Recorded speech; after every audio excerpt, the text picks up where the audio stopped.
मेरा नाम राधिका है। मैं एक हाउसवाइफ थी। मेरे पति दूसरे शहर में काम किया करते थे। अभी मेरे पास कोई बच्चा भी नहीं था और मेरी ससुराल में भी कोई नहीं था, इसलिए मैं सारा सारा दिन घर में अकेली रहती थी। मैंने सोचा कि क्यों ना मैं कोई नौकरी कर लेती हूँ।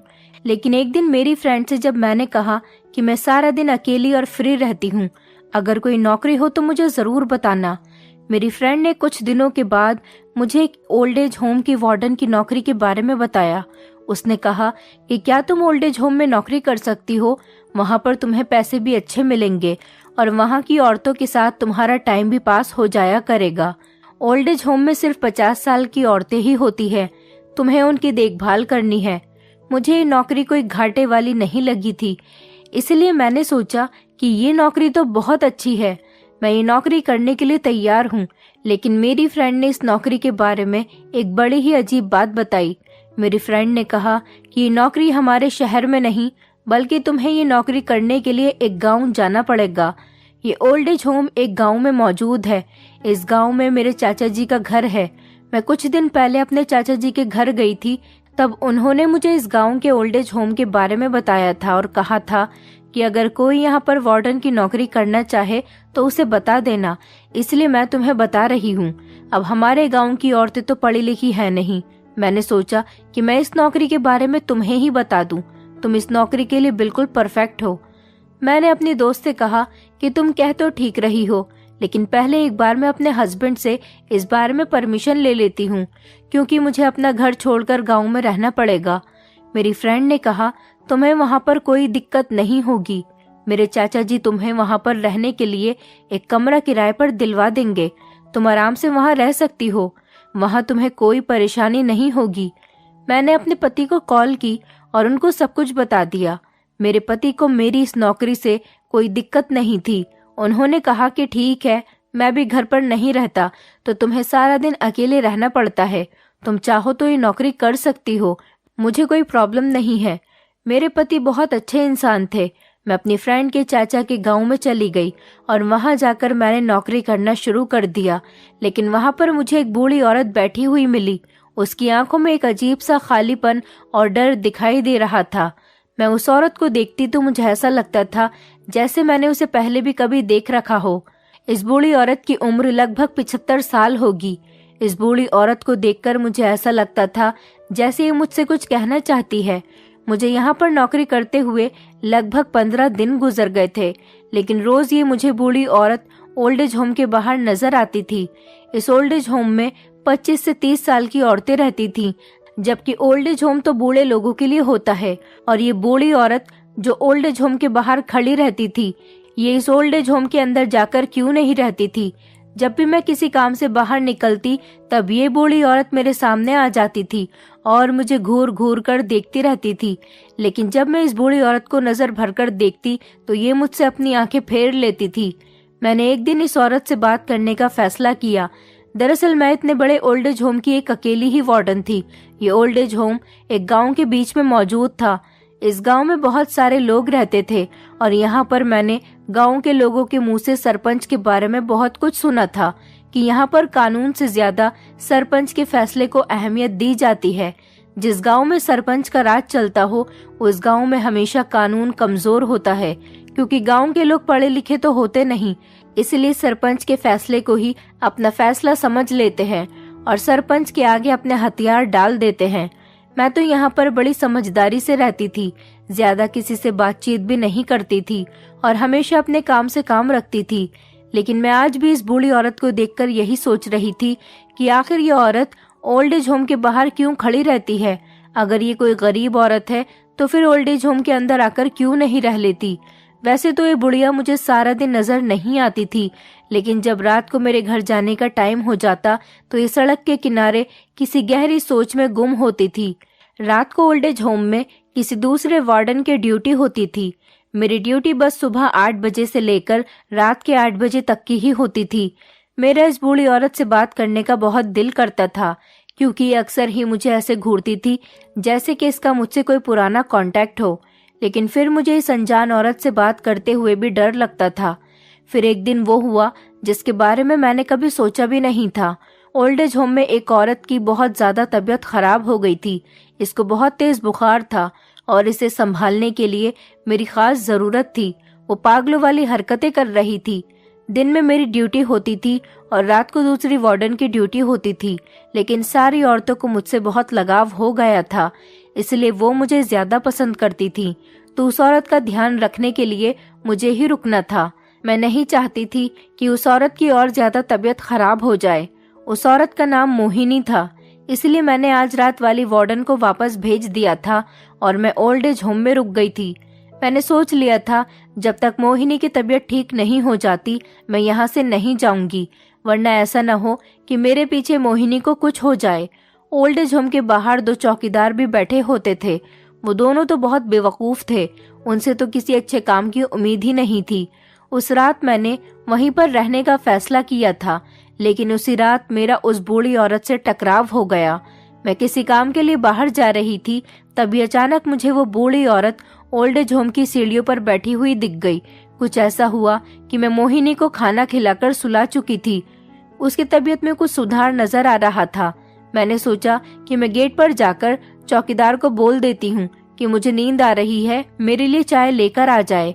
अभी 11 बजे थे तो आसानी से चाय भी मिल जाती।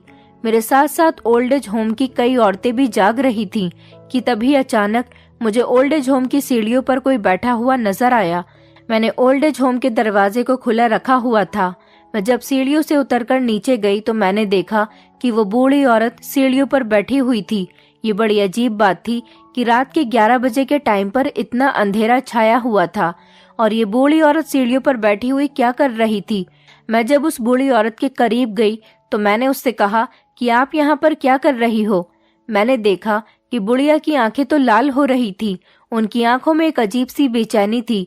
मुझे देखकर वो हंसने लगी। मैं समझ नहीं पाई थी कि वो आखिर क्यों हंस रही थी, लेकिन उस बूढ़ी औरत के हाथ कांप रहे थे क्योंकि बाहर बहुत ज्यादा ठंड हो रही थी और वो इतनी ठंड में इतनी रात को यहाँ पर मौजूद थी। मैंने दिल में ऐसा सोचा कि ना जाने वो यहाँ पर क्या कर रही है।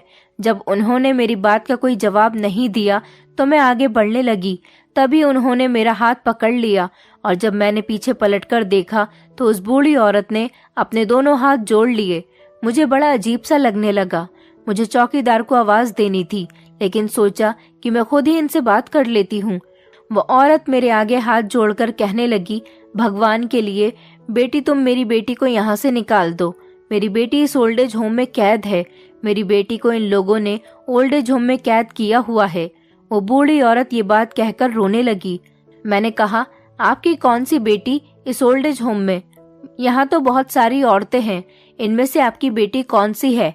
आप मुझे ठीक से बताइए और अपने बारे में भी बताइए, क्योंकि मैं भी आपके बारे में कुछ नहीं जानती। आपका नाम क्या है और आप यहाँ पर क्या कर रही हो? आप मुझे ठीक से पूरी बात बताओ। इस तरह तो मेरी कुछ भी समझ नहीं आएगा। वो कुछ बता ही नहीं रही थी, बल्कि रोए जा रही थी। मैंने कहा, मैं आपकी मदद तभी कर सकती हूँ जब आप मुझे सारी इन्फॉर्मेशन ठीक ठीक से दोगी, इसलिए ज़रूरी यही है कि आप मुझे सारी इन्फॉर्मेशन दे दो। मैंने बड़े प्यार से उनसे ये बात कही थी, लेकिन वो तो रोई जा रही थी और खामोश होने का नाम ही नहीं ले रही थी। वो मुझसे कहने लगी, अगर मैंने तुम्हें सब कुछ बता दिया तो मेरी जान को खतरा हो सकता है। बस मैं बहुत मजबूर हूँ, जिस वजह से तुम्हें कुछ नहीं बता सकती। तुम मेरी बेटी को इस ओल्ड एज होम से आज़ाद कर दो। मैं उस औरत की बातें सुनकर बहुत हैरान रह गई थी। आखिर वो क्या चाहती थी? उनके कहने का क्या मतलब था? मेरी तो कुछ भी समझ में नहीं आ रहा था। मुझे लगा कि शायद ये पागल औरत है, तभी तो इस तरह की बातें कर रही है। और उस बूढ़ी औरत की हालत देखकर भी यही लगता था कि वो पागल है या फिर डिप्रेशन का शिकार है। बस वो बार बार यही कहे जा रही थी कि मेरी बेटी को इस ओल्ड एज होम से आज़ाद कर दो। मैंने सोचा कि मैं सुबह ओल्ड एज होम की किसी औरत से इस बूढ़ी औरत के बारे में पूछूंगी, और सुबह को मैंने ऐसा ही किया। सुबह तक मोहिनी की तबीयत भी कुछ बेहतर हो गई थी। सुबह को मैंने ओल्ड एज होम की एक समझदार औरत से इसके बारे में बात की तो उसने मुझे बताया कि यहाँ ओल्ड एज होम की सीढ़ियों पर जो बूढ़ी औरत बैठती है उसकी दिमागी हालत ठीक नहीं, इसलिए वो ऐसी बातें करती है। सबको यही लगता है कि वो पागल है। ये सुनकर मैं बड़ी हैरान हुई थी और जो मैंने आइडिया लगाया था वो बिल्कुल ठीक था। जिस तरह की बातें वो बूढ़ी औरत कर रही थी, उसकी बातों से तो ऐसा ही लग रहा था कि वो पागल है और बहकी बहकी बातें कर रही है। लेकिन फिर वो अपनी बेटी को इस ओल्ड एज होम से आज़ाद करवाने जैसी बातें क्यों कर रही थी? ये सारी बातें मुझे कुछ परेशान कर रही थी। मैंने सोचा कि अगली बार जब वो बूढ़ी औरत मुझे मिलेगी तो मैं उससे दोबारा से बात करूंगी। लेकिन 2-3 दिन तक वो बूढ़ी औरत मुझे कहीं दिखाई नहीं दी। मैंने फिर भी उस बुढ़िया की तरफ से अपना ध्यान यही सोचते हुए हटा लिया कि ये तो पागल औरत ही है, जिसकी बातों ने मुझे बेवजह परेशान कर दिया था। लेकिन इस बारे में तो कभी मैंने सोचा ही नहीं था कि दोबारा से मेरा सामना उस बूढ़ी औरत से हो सकता है। ये लगभग 1 हफ्ते बाद की बात है। मैं रात के 8 बजे ओल्ड एज होम से अपने घर जाने के लिए निकल रही थी। तभी अचानक वो बूढ़ी औरत मुझे ओल्ड एज होम की सीढ़ियों पर बैठी हुई मिली। मैंने उनको ओल्ड एज होम के अंदर आने का इशारा किया। आज मैं उनसे ढंग से बात करना चाहती थी और जानना चाहती थी कि वो चाहती क्या है, उनको क्या परेशानी है और वो ऐसी बहकी बहकी बातें क्यों करती है। लेकिन इतनी ही देर में ओल्ड एज होम के आगे एक बड़ी सी कार आकर रुकी। बूढ़ी औरत की भी उस कार पर नजर चली गई और वो कार को देखते ही वहां से जाने लगी और जाते हुए एक बार भी उन्होंने ओल्ड एज होम को पलटकर भी नहीं देखा। वो वहां से चली गई। ऐसा लग रहा था जैसे उस बुढ़िया को इस गाड़ी से डर लग रहा हो। मैं ये देखकर हैरान रह गई और फिर मेरा ध्यान भी कार पर ही था। कार में से एक उम्रदार बड़ी बड़ी मूंछों वाला आदमी बाहर निकला। उसके सर पर पगड़ी भी थी। उस आदमी की कार को देखकर लग रहा था कि वो कोई बहुत अमीर आदमी है। उस आदमी के साथ साथ 4-5 लोग भी मौजूद थे जो कार से बाहर निकले थे। वो आदमी ओल्ड एज होम की सीढ़ियां चढ़कर ऊपर की तरफ आ रहा था। एटीट्यूड तो उस आदमी के चेहरे से ही झलक रहा था।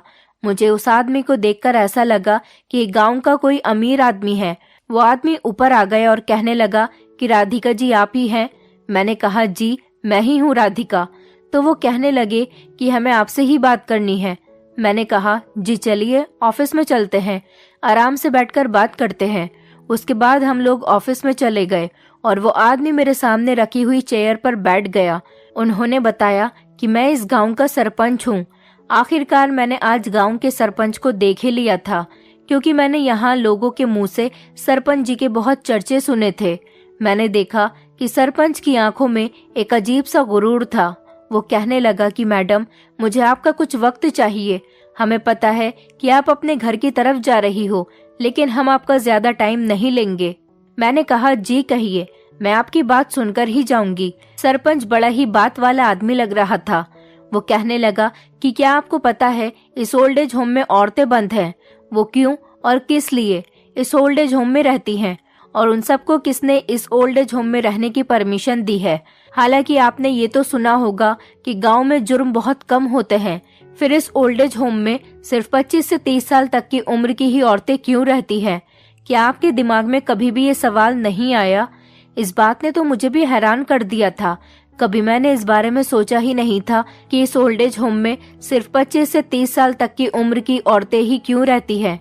मैंने सरपंच जी से कहा नहीं, मेरे दिमाग में कभी ये सवाल नहीं आया। इन औरतों के पास कोई सहारा नहीं, इसलिए ये औरतें यहाँ पर रहती होंगी। उम्र से कोई फर्क नहीं पड़ता। जब इंसान का कोई अपना नहीं होता तो वो कहीं न कहीं रहने के लिए अपना ठिकाना ढूंढ ही लेता है। इसी तरह से इन औरतों ने भी यहाँ पर रहने की जगह ढूंढ ली। मेरी बात सुनकर सरपंच जी के चेहरे पर मुस्कुराहट आने लगी थी। वो कहने लगे, कभी आपने ये नहीं सोचा कि सिर्फ औरतें ही क्यों, लड़कियां भी तो बेसहारा हो सकती है, बूढ़ी औरतें भी तो बेसहारा हो सकती हैं। मैं इस गांव का सरपंच हूँ और इस गांव पर मेरा राज चलता है। ये ओल्ड एज होम मैंने ही बनाया है और हर महीने जो आपको वार्डन की नौकरी के पैसे मिलते हैं वो भी मैं ही आपको भिजवाता हूँ। यहाँ पर कोई सरकार या कानून काम नहीं करता। यह हमारा गांव है, इसमें मेरी मर्जी चलती है। यहाँ का पत्ता भी मेरी मर्जी के खिलाफ नहीं हिलता। यहाँ कानून की नहीं मेरी चलती है। सरपंच जी की ये बात सुनकर तो मैं बहुत चौंक गई थी। मैंने उनसे कहा कि अच्छा, तो आपको यहाँ का सरपंच होने पर बहुत घमंड महसूस हो रहा है? वो मेरी तरफ देखकर कहने लगे, हमने सुना है कि आप इन औरतों का अच्छी तरह से ख्याल रखती हो। हमने आपकी बहुत तारीफ सुनी। जो वार्डन रात में नौकरी करती है उससे कई गुना बेहतर आप इस ओल्ड एज होम को संभाल रही हो। आपके यहाँ पर रहने वाली औरतों के साथ बड़ी अच्छी दोस्ती हो गई। आप उनका बड़ा ख्याल रखती हो। मुझे इस बात से बहुत खुशी हुई कि चलो हमारा बनाया हुआ ओल्ड एज होम अच्छा चल रहा है, जहाँ पर औरतों को कोई परेशानी नहीं। देखिए, मैं यहाँ आपसे कोई बहस करने नहीं आया, बस मैं आपसे ये कहना चाहता हूँ कि आप इन औरतों का ख्याल रखती हो, अच्छी बात है, क्योंकि यही तो आपकी नौकरी है। लेकिन कभी भी आपको इन औरतों में से किसी को भी ओल्ड एज होम से बाहर नहीं निकलने देना, चाहे वो आपके साथ आदत में कितनी ही अच्छी क्यों ना हो, चाहे उनका कोई भी पर्सनल काम क्यों ना हो। आप यहाँ के चौकीदार को बता देना, जिस चीज की भी जरूरत होगी हम ओल्ड एज होम के अंदर ही उस चीज को मौजूद करवा देंगे। लेकिन आपको इन औरतों में से किसी एक औरत को भी ओल्ड एज होम से बाहर नहीं आने देना। ये औरतें तब तक इस ओल्ड एज होम में रहेंगी जब तक इनके पति इनको यहाँ से लेने नहीं आ जाते। मैंने सरपंच जी से बड़ी हैरानी से सवाल किया, क्यों सरपंच जी, क्या इनके पति इनको यहाँ ओल्ड एज होम में रहने के लिए छोड़ गए? आखिर इन औरतों की क्या गलती है? ये इस ओल्ड एज होम में क्यों कैद रहेंगी? और अगर ये औरतें शादीशुदा हैं, इनके पति हैं, तो फिर वो इनको यहाँ क्यों छोड़ गए? सरपंच मेरी बातें सुनकर जोर जोर से हंसने लगा। सरपंच जी कहने लगे, लगता है कि आपने इन लोगों के मुंह से इनकी गलती को नहीं सुना। इन सब औरतों की एक बहुत बड़ी गलती है। ये मेरे कहने पर इस ओल्ड एज होम में रहती हैं और इन सब के पति मेरे कहने पर ही इनको यहाँ पर छोड़कर गए। इनकी गलती इतनी है कि ये बच्चा पैदा नहीं कर सकती। ये सारी की सारी बांझ औरतें हैं और मेरा यही मानना है कि जो औरत बच्चा पैदा नहीं कर सकती उसका ससुराल में कोई मकाम नहीं होता। इसलिए उसको घर वालों से अलग ही रखा जाए, बल्कि उसे अपने ससुराल और मायके वालों से बिल्कुल अलग रहना चाहिए। वो औरत अपने पति के लिए किसी काम की नहीं होती। और फिर ऐसी बांझ पत्नियां जो अपने पति को बच्चों की खुशी न दिखा सके, उनको जीने का कोई हक नहीं होता। ये तो मैं हूँ जिसने इन औरतों के लिए गांव में एक बड़ा सा ओल्ड एज होम बनवाया और इस ओल्ड एज होम में इन औरतों की जरूरत की हर चीज मौजूद कर दी और इनका ख्याल रखा जा रहा है। गांव के सरपंच के अनोखे किस्से तो मैंने बहुत सुने हुए थे, लेकिन आज मैंने उसकी सोच को भी परख लिया था।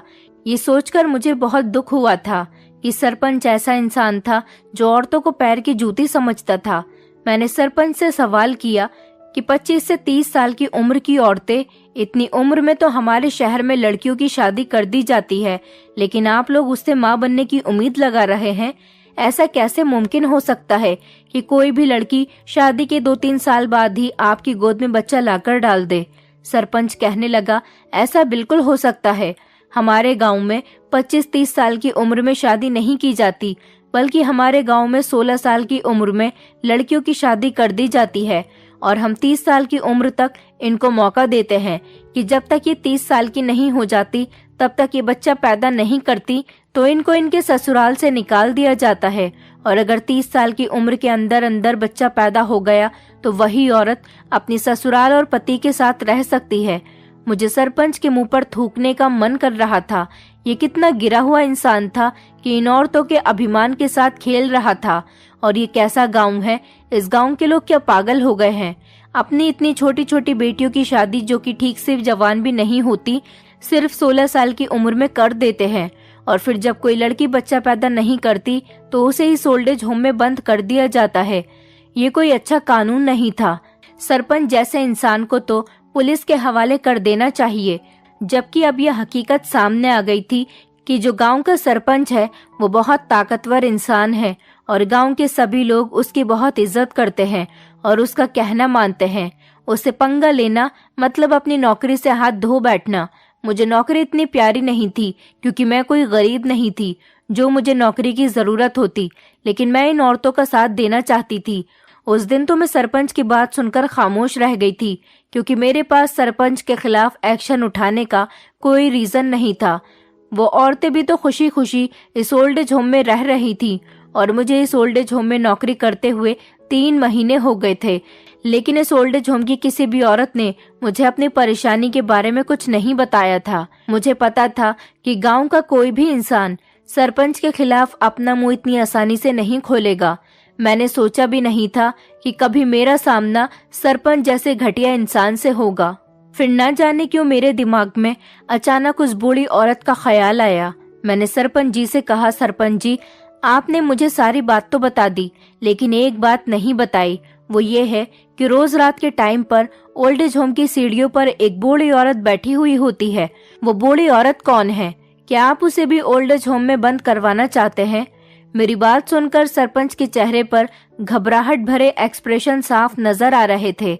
मैंने इतनी देर की बातचीत में इस बात पर सरपंच के चेहरे के एक्सप्रेशन को बदला हुआ देखा था। वो बहुत डरा हुआ लग रहा था। उसे देखकर ऐसा लग रहा था जैसे उसे मेरा ये सवाल करना अच्छा नहीं लगा। सरपंच के चेहरे पर गुस्सा आ गया था और उसने उंगली उठाकर कहा कि आज के बाद दोबारा मुझसे उस औरत की बात मत करना, और वो अपने आदमियों को लेकर वहां से चला गया। मुझे आइडिया हो गया था कि जरूर कुछ न कुछ तो गड़बड़ है। उस बूढ़ी औरत का इस सरपंच से जरूर कोई ऐसा कनेक्शन है जिसकी वजह से ये सरपंच घबरा रहा है। मैं तो हैरान रह गई थी कि ये सरपंच एक बूढ़ी औरत की बात से घबरा गया, और आखिर इस सरपंच के अंदर ऐसा क्या है कि गांव का हर इंसान इसका इतना कहना मानता है। मुझे यहाँ ओल्ड एज होम में रुके हुए काफी टाइम हो गया था। दूसरी वार्डन भी आकर अपनी ड्यूटी पर चली गई थी। रात के 11 बज रहे थे। मुझे अब उस बूढ़ी औरत के बारे में जानने के लिए और भी ज्यादा इंटरेस्ट बढ़ता चला जा रहा था। मैं उस बूढ़ी औरत से बात करना चाहती थी। मैंने टाइम देखा तो 11 बज रहे थे। फिर सोचा कि चलो चौकीदार से कहती हूँ कि वो देख ले बूढ़ी औरत सीढ़ियों पर बैठी हुई है या नहीं। अगर बैठी हुई है तो वो उसे बुलाकर ऑफिस में ले आए। मैंने चौकीदार को बुलाया और कहा कि उस बूढ़ी औरत को बुलाकर लाओ और उससे कहो कि मैं उससे बात करना चाहती हूँ। अगर वो भी मुझसे बात करना चाहती है तो मैं उसकी हर बात मानने के लिए तैयार हूँ। चौकीदार कहने लगा, मैडम जी, ये औरत तो हर वार्डन से यही बात कहती है कि मेरी बेटी को यहाँ से निकाल दो। अगर उससे कहा जाएगा कि तुम्हारी हर बात मान ली जाएगी तो हो सकता है कि वो आपसे बात करने के लिए तैयार हो जाए। वो क्या चाहती है इस बारे में हम में से किसी को तो नहीं बताती, लेकिन कहती है कि मैं ओल्ड एज होम की वार्डन को ही सारी बात बताऊंगी। मैंने चौकीदार को परमिशन दी और कहा कि चलो ठीक है, उसको मेरे ऑफिस में लेकर आओ। चौकीदार जब बाहर गया तो वो बुढ़िया कहीं भी नजर नहीं आ रही थी। चौकीदार ने मुझे बताया कि मैडम जी, वो बुढ़िया तो बाहर है ही नहीं। मैंने सोचा कि चलो ठीक है, कल मिलेगी तो बात कर लूंगी, इसलिए मैं अपने घर चली आई। अगले दिन जब मैं ओल्ड एज होम आई तो मेरे दिमाग में यही कंफ्यूजन थी कि मैं उस बूढ़ी औरत से बात करूं या नहीं, क्योंकि हमारे ओल्ड एज होम में 2 चौकीदार थे और दोनों ही मुझसे कह रहे थे कि मैडम जी, आप सरपंच जी के इस काम में दखल अंदाजी मत करो। ऐसा करना आपको महंगा भी पड़ सकता है। बस आप अपना काम खामोशी से करती रहो। कभी सरपंच जी के खिलाफ जाने की कोशिश मत करना। कभी कभी ज्यादा किसी काम में इंटरेस्ट लेना भी इंसान के लिए खतरनाक साबित होता है। लेकिन जैसे ही मैं ओल्ड एज होम के अंदर आई तो मैंने देखा कि वो बूढ़ी औरत मेरे ऑफिस में बैठी हुई थी। उसके आसपास ऑफिस में 2-3 ओल्ड एज होम की औरतें भी थीं। ये बूढ़ी औरत मेरी परमिशन के बिना ऑफिस में कैसे चली आई, ये बात तो मुझे पता नहीं थी, लेकिन ओल्ड एज होम की औरतें उससे बड़े प्यार से बात कर रही थीं। मुझे देखते ही वो बूढ़ी औरत खड़ी हो गई। मैंने सारी औरतों से कहा कि आप अपने कमरे में जाओ। वो सब मेरे कहने के मुताबिक मेरे ऑफिस से बाहर चली गईं। मैंने कहा, बताइए माँ जी, आपको क्या परेशानी है? तो वो बूढ़ी औरत कहने लगी, बेटी, इस ओल्ड एज होम में मेरी बेटी भी रहती है। मैंने कहा, आपकी बेटी यहाँ पर रहती है? कौन सी बेटी है आपकी? मैंने तो सुना है कि आपकी कभी शादी ही नहीं हुई। तो वो कहने लगी, मैंने शादी की थी, लेकिन बस ये बात कहकर वो खामोश हो गई। मैं भी इस बूढ़ी औरत से बड़ी परेशान हो गई थी कि अगर इनको कोई परेशानी थी तो ये मुझे खुलकर बताती क्यों नहीं थी। मैं तो इस उलझन में उलझते ही चली जा रही थी। यह औरत मुझे बहुत परेशान कर रही थी, क्योंकि मैं कई बार इस औरत से इसकी परेशानी के बारे में पूछ चुकी थी, लेकिन ये सिर्फ मुझे सस्पेंस में ही डाल दिया करती थी। मैंने सोच लिया था कि आगे मैं कभी इस बूढ़ी औरत को अपने ऑफिस में नहीं बुलाऊंगी। जब उन्होंने कुछ नहीं बताया तो मैं उनको ऑफिस में बैठा हुआ छोड़कर अपनी ड्यूटी करने के लिए चली गई थी, क्योंकि अब मैं इस औरत के साथ ज्यादा टाइम वेस्ट नहीं करना चाहती थी। शाम का टाइम था, तभी अचानक मुझे आकर चौकीदार ने एक बड़ी ही अजीब बात बताई। वो कहने लगा कि सरपंच आपसे मिलना चाहते हैं। मैं अब इस सरपंच बुढ़े से दोबारा मिलकर अपना दिमाग खराब करना नहीं चाहती थी, क्योंकि वो आदमी मुझे बिल्कुल भी पसंद नहीं आया था। लेकिन क्या करती, इस पूरे गांव में इसी सरपंच का सिक्का चलता था, इसलिए मुझे इससे बात करनी ही पड़ेगी। अगर मैं बात नहीं करती तब भी मैं मुसीबत में पड़ जाती। मैं फटाफट अपने ऑफिस में आई तो देखा कि ऑफिस में ही सरपंच बैठा हुआ था। वो मेरे ऑफिस में इस तरह से बैठा हुआ था जैसे उसका अपना ऑफिस हो। वो मुझे देखकर कहने लगा, मैडम जी, मुझे आपसे एक बात करनी थी, अगर आप ठीक समझो या नहीं समझो, क्योंकि यहाँ तो मेरा ही हुक्म चलता है कि मैं आपको ये बताने आया हूँ कि एक रात के लिए ओल्ड एज होम की सारी औरतों को उनके पति से मिलने दिया जाए। लेकिन मैं सोच में पड़ गई कि जो पति अपनी पत्नियों को घर में नहीं रखना चाहते तो वो यहाँ अपनी पत्नियों के साथ एक रात क्यों गुजारना चाहते हैं। मैंने बड़े गुस्से से सरपंच जी से कहा कि ऐसा कैसे मुमकिन हो सकता है, जब उनके पति को उनकी कोई अहमियत नहीं तो फिर अब वो इनसे क्यों मिलना चाहते हैं, जबकि ये औरतें तो आपके कहने पर इस ओल्ड एज होम में रहती हैं। सरपंच जी कहने लगे, पहले तो आप ये अपना घमंड खत्म कर दो, क्योंकि जो इंसान मुझसे बात करता है उसे मेरे आगे सर झुकाकर बात करनी होती है। आप जानती नहीं हो कि मेरी पहुंच शहर तक है। मैं चाहूँ तो इस नौकरी से क्या आपको आपके शहर से भी निकलवा सकता हूँ। इसीलिए आपके लिए बेहतर यही होगा कि बिना कोई सवाल करे आप वही करो जैसा मैं कहता हूँ। इन बातों पर ज्यादा ध्यान मत दो और यहाँ पर इन औरतों के पतियों के मिलने का बंदोबस्त कर दो। मैं चाहता हूँ कि हर औरत अपने पति से मिले ताकि सारी सच्चाई खुलकर लोगों के सामने आ सके और कोई मुझे गलत साबित ना कर सके। इतना कहकर सरपंच खामोश हो गया था और जाने के लिए खड़ा हो गया। मेरी भी उन औरतों से कोई दुश्मनी नहीं थी और वैसे भी इन औरतों को यहाँ रहने में कोई परेशानी नहीं है, तो फिर मैं कौन होती हूँ उनके बीच बोलने वाली। मैंने सरपंच जी के जाने के बाद चौकीदार से कहा कि इनके पतियों को अपनी पत्नियों से मिलने दो। लेकिन फिर एक बड़ी अजीब बात हो गई। चौकीदार ने बताया कि मैडम जी, सरपंच जी चाहते हैं कि सिर्फ इन औरतों की अपने पतियों से मुलाकात नहीं करवानी है, बल्कि इन लोगों को अलग अलग कमरे में सारी रात के लिए अकेला बंद कर देना है। अगर ऐसा नहीं किया गया तो सरपंच जी बहुत गुस्सा होंगे। उन्होंने सख्ती से कहा है कि हर औरत अपने पति से इसी तरह से मिले और बिल्कुल वैसे ही प्राइवेसी के साथ जिस तरह से पति पत्नी को एक दूसरे के साथ मिलना चाहिए। मैं भी इन पागलों जैसी हरकतों पर अफसोस में पड़ गई थी। अगर उनके पति अपनी पत्नियों से अकेले में मिलना चाहते हैं तो फिर अपनी पत्नियों को यहाँ क्यों छोड़ा हुआ है, इन्हें घर क्यों नहीं लेकर जाते। फिर मुझे चौकीदार ने एक और बात बताई जिसने मुझे बहुत ज्यादा हैरान कर दिया था। सारी औरतें अपने पति के आने से पहले अच्छी तरह से तैयार होंगी, सजेंगी, संवरेंगी। मैंने इस बात पर ज्यादा ध्यान नहीं दिया। मैंने यही सोचा कि इन औरतों की मर्जी, ये जैसा चाहे वैसा कर सकती है। जाहिर सी बात है यहाँ मेरी कोई बात नहीं सुनेगा, होगा वही जैसा सरपंच चाहते हैं। मैंने चौकीदार से कहकर औरतों को उनके पतियों से मिलने का पूरा इंतजाम करवा दिया था। लेकिन फिर एक बड़ी ही अजीब बात हुई। वो बूढ़ी औरत मेरे पास आई और कहने लगी, मैडम जी, मैं अपने साथ एक डॉक्टर को लेकर आई हूँ। मैं चाहती हूँ कि डॉक्टर साहब इन सारी औरतों का ट्रीटमेंट करें, उसके बाद ही रात को ये सारी औरतें अपने पति से मिलें। अब न जाने ये क्या नई बात मेरे सामने आ गई थी। अब मुझे इस बूढ़ी औरत की भी बात माननी थी। मैंने कहा, ठीक है, जो जैसा चाहे वैसा कर सकता है, मुझे तो सिर्फ अपनी नौकरी से मतलब है। लेकिन वो बूढ़ी औरत कहने लगी कि बेटी, लेकिन तुम्हें यहाँ से 2-3 घंटे के लिए जाना होगा। मैंने कहा, क्यों? मैं ऐसे अपना ओल्ड एज होम छोड़कर यहाँ से क्यों जाऊं? जब तक मेरी ड्यूटी ऑफ नहीं हो जाती मैं यहाँ से नहीं जा सकती। तो वो बूढ़ी औरत कहने लगी कि ठीक है, आप नहीं जाना चाहती हो तो मत जाओ, लेकिन मैं आपको कुछ बताना चाहती हूँ। मैं चाहती हूँ कि ये सारी औरतें अपने पति से मिलने से पहले डॉक्टर से अपना इलाज करवाएं। मैंने कहा, कैसा इलाज? तो वो बूढ़ी औरत कहने लगी, मुझे एक डॉक्टर साहब मिले जो कि बांझ औरतों का इलाज करते हैं।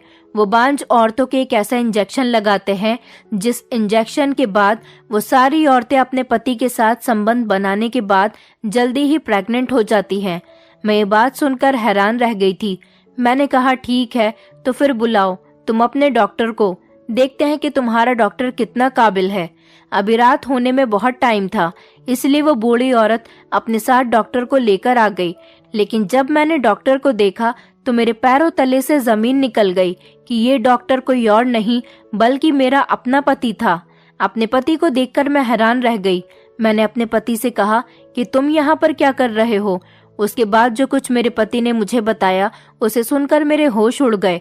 दरअसल बात यह है कि मेरे पति ने मुझे बताया कि मुझे पता चला कि तुम इस गांव में नौकरी कर रही हो, जब मैं घर जा रहा था तो मैंने सोचा कि मैं अपनी कार से पहले तुमसे मिलने गांव चला जाता हूं और उसके बाद तुम्हें लेकर आ जाऊंगा। मैंने गांव में एंटर ही किया था, तभी अचानक ये बूढ़ी अम्मा मेरी गाड़ी से टकरा गई। ये बूढ़ी अम्मा रोए जा रही थी। जब मैंने इनसे इनकी परेशानी पूछी और इनको बताया कि मैं एक डॉक्टर हूँ, आप बताओ आपको क्या परेशानी है, आप क्यों रो रही हो, तो इन्होंने मुझे बताया कि गांव के ओल्ड एज होम में मेरी बेटी रहती है जो कि बांझ है और उसके पास अभी तक कोई औलाद नहीं। वहां पर मेरी बेटी ही नहीं बल्कि गांव की ऐसी बहुत सारी औरतें हैं जो कि बांझ हैं और बच्चा पैदा नहीं कर सकती।